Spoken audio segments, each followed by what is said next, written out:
Hello guys, welcome back to കറിവേറ്റ് family. ഇന്നത്തെ നമ്മുടെ വീഡിയോയിൽ 2 റെസിപ്പികളാണ് ഉള്ളത്.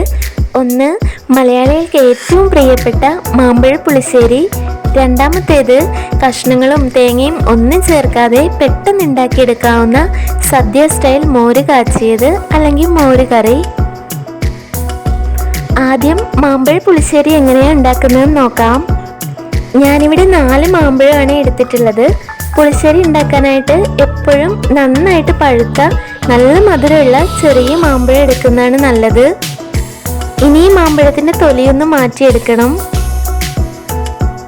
പിന്നെ ഞാനിവിടെ 500 ഗ്രാം തൈരാണ് എടുത്തിട്ടുള്ളത്. അത് മിക്സിയിൽ നന്നായിട്ടൊന്ന് ബീറ്റ് ചെയ്ത് മാറ്റി വെക്കണം. പിന്നെ അരപ്പിന് വേണ്ടിയിട്ട് നല്ല വലിപ്പമുള്ള അരമുറി നാളികേരം എടുത്തിട്ടുണ്ട്. നാളികേരത്തിൻ്റെ അളവ് കുറഞ്ഞു പോയാൽ പുളിശ്ശേരിക്ക് കറക്റ്റ് തിക്നെസ്സും ടേസ്റ്റും കിട്ടില്ല. ഇനി വേണ്ടത് 1/2 ടീസ്പൂൺ ജീരകമാണ്. പിന്നെ ഞാൻ 2 പച്ചമുളക് എടുത്തിട്ടുണ്ട്. ഇത് നല്ല എരിവുള്ള പച്ചമുളകായതുകൊണ്ട് 2 എണ്ണം മതി. ഇനി ഇത് അരഞ്ഞ് കിട്ടാൻ ആവശ്യമായിട്ടുള്ള വെള്ളം കൂടി ഒഴിച്ചു കൊടുക്കാം. വെള്ളം ഒരുപാടായിപ്പോയാൽ നന്നായിട്ട് അരഞ്ഞ് കിട്ടില്ല. അതുകൊണ്ട് വളരെ കുറച്ച് വെള്ളം ഒഴിച്ചു കൊടുത്താൽ മതി. തരികളൊന്നും ഇല്ലാതെ നല്ല പേസ്റ്റ് ആക്കി ഇതൊന്ന് അരച്ചെടുക്കാം. ഞാനിപ്പോൾ ഇതിൽ ഇഞ്ചിയും വെളുത്തുള്ളി ഒന്നും ചേർത്തിട്ടില്ല. നിങ്ങൾക്ക് അരപ്പുണ്ടാക്കുമ്പോൾ വേണമെന്നുണ്ടെങ്കിൽ ഒരു ചെറിയ പീസ് ഇഞ്ചി ചേർക്കാം. ഞാൻ ഈ ഒരു പാത്രത്തിലാണ് പുളിശ്ശേരി ഉണ്ടാക്കാനായിട്ട് പോകുന്നത്.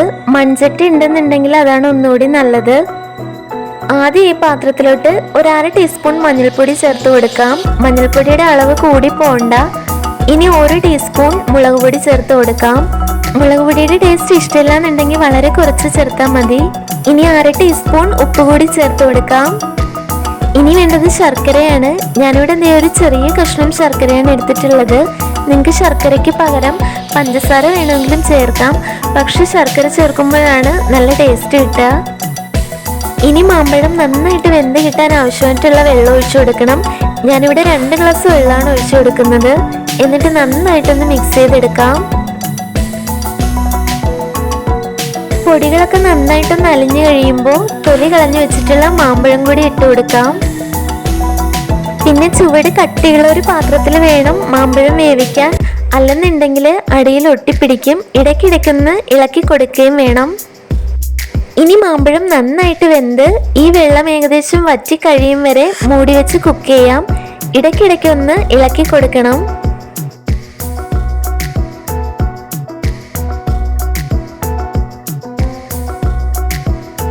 ഇപ്പതേ വെള്ളം ഒരല്പം വറ്റിയിട്ടേ ഉള്ളൂ. മാമ്പഴം ആണെങ്കിൽ വെന്ത് തുടങ്ങിയിട്ടേ ഉള്ളൂ. നന്നായിട്ട് വെന്ത് കിട്ടണം. അപ്പോൾ മാമ്പഴം ജസ്റ്റ് ഒന്ന് മറിച്ചിട്ട് കൊടുക്കാം.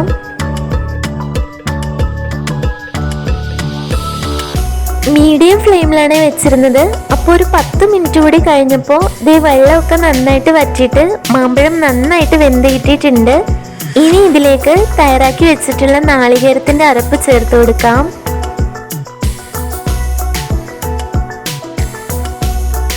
ഇനി നന്നായിട്ടൊന്ന് മിക്സ് ചെയ്ത് കൊടുക്കാം. അരപ്പിൻ്റെ പച്ചമണം ഒക്കെ മാറി നന്നായിട്ട് വെന്ത് കഴിയുമ്പോൾ വേണം മോരൊഴിച്ച് കൊടുക്കാനായിട്ട്. ശർക്കരയുടെ കളറൊക്കെ ഉള്ളിലോട്ട് പിടിച്ചിട്ട് മാമ്പഴം നല്ല ബ്രൗൺ ആയിട്ട് വന്നിട്ടുണ്ട്. ഇനി ലോ ഫ്ലെയിമിൽ വെച്ചിട്ട് നന്നായിട്ടൊന്ന് മിക്സ് ചെയ്ത് കൊടുക്കുക. മോരൊഴിച്ച് കഴിഞ്ഞാൽ പിന്നെ തിളയ്ക്കാൻ പാടില്ല. ജസ്റ്റ് ഒന്ന് ചൂടായാൽ മതി. അല്ലെന്നുണ്ടെങ്കിൽ മോര് പിരിഞ്ഞു പോവും. ഇനി ഫ്ലെയിം ഓഫ് ചെയ്യാം. ഇനി വെളിച്ചെണ്ണ ചൂടായി കഴിയുമ്പോൾ കടുകും ഉലുവയും കൂടി പൊട്ടിക്കാം. വറ്റൽമുളകും കറിവേപ്പിലയും കൂടി ചേർത്ത് കൊടുക്കാം. ഇനി ഈ താളിച്ചത് കറിയിലേക്ക് ഒഴിച്ചു കൊടുക്കാം.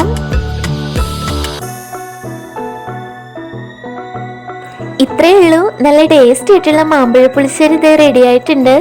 ഓണസദ്യക്കും വിഷുസദ്യക്കും ഒക്കെ പ്രധാനപ്പെട്ടൊരു വിഭവം തന്നെയാണ് മാമ്പഴ പുളിശ്ശേരി. അതേപോലെ ഒരുക്കി കഴിച്ചാൽ വീണ്ടും വീണ്ടും നമുക്ക് കഴിക്കാൻ തോന്നുന്നൊരു വിഭവമാണ്. ഇപ്പോൾ സീസൺ ആയതുകൊണ്ട് ഓൾമോസ്റ്റ് എല്ലായിടത്തും മാമ്പഴം ഈസിലി അവൈലബിൾ ആണ്. അപ്പോൾ എല്ലാവരും ഒന്ന് ട്രൈ ചെയ്ത് നോക്കണേ.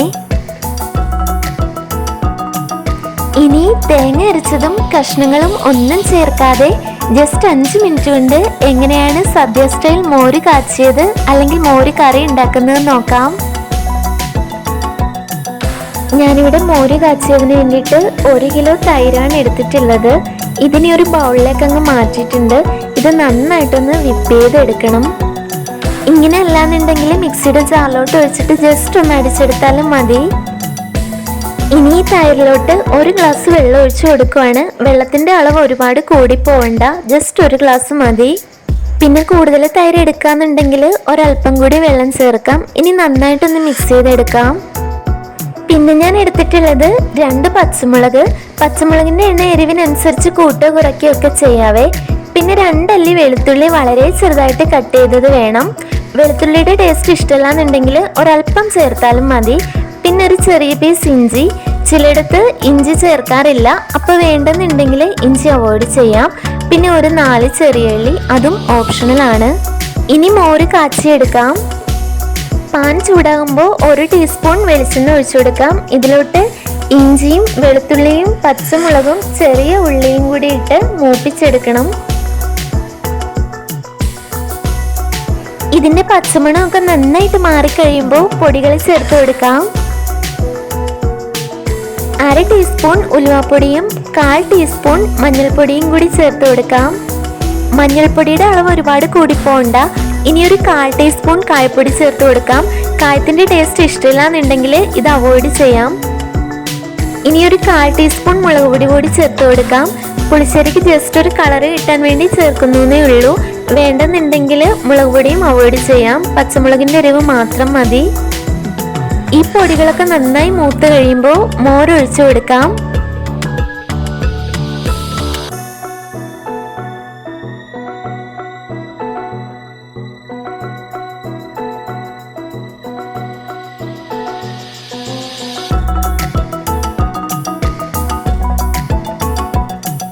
ഇനി ലോ ഫ്ലെയിമിൽ വെച്ചിട്ട് നന്നായിട്ടൊന്ന് മിക്സ് ചെയ്ത് കൊടുക്കാം.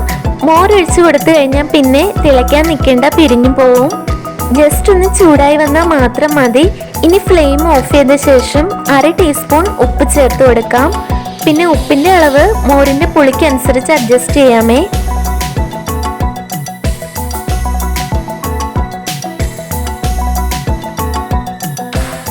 ഇനി വെളിച്ചെണ്ണ ചൂടാകുമ്പോൾ കടുകും ഉലുവയും ഒരല്പം ജീരകവും കൂടി പൊട്ടിച്ചെടുക്കണം. ജീരകം ചേർക്കുമ്പോൾ ഒരു നല്ല ടേസ്റ്റ് കിട്ടും. കുറച്ച് വറ്റൽമുളകും 1 പിടി കറിവേപ്പിലയും കൂടി ചേർത്ത് കൊടുക്കാം.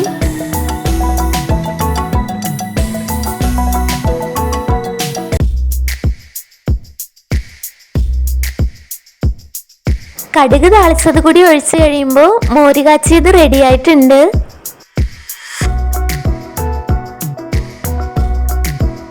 വളരെ സിമ്പിളായിട്ട് ഉണ്ടാക്കിയെടുക്കാവുന്ന ഒരു കറിയാണിത്. ഇനി അഥവാ കഷ്ണങ്ങൾ ഒന്നും ഇല്ലെങ്കിൽ തന്നെ പെട്ടെന്ന് ഉണ്ടാക്കിയെടുക്കാവുന്നതേ ഉള്ളൂ.